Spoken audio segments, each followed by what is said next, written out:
সরকার দরকার, হাসিনা সরকার আবার দরকার।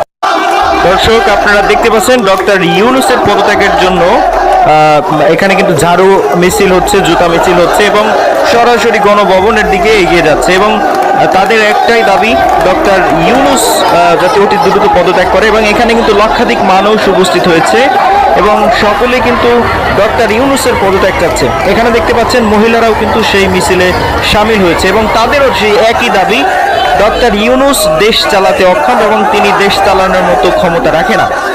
তাই তো এখানে লক্ষাধিক মানুষ একত্রিত হয়েছে ডক্টর ইউনূসের পদত্যাগের দাবিতে। ডক্টর ইউনূস এ দেশে আসছে বাংলাদেশের 17 কোটি মানুষকে রিপ্রেজেন্ট করার জন্য, অবৈধভাবে সে আসতে পারে না। এমন সরকার কোনো বক্তব্য নাই, কিছু নাই, একটা শরীরে কষ্ট নাই, কোনো বল নাই, ও তো নাটকও মানাইতো না। ওরে অভিজিৎ তত্ত্বাবধায়ক সরকার। আমরা প্রধান উপদেষ্টার পদত্যাগ দাবি করছি, কারণ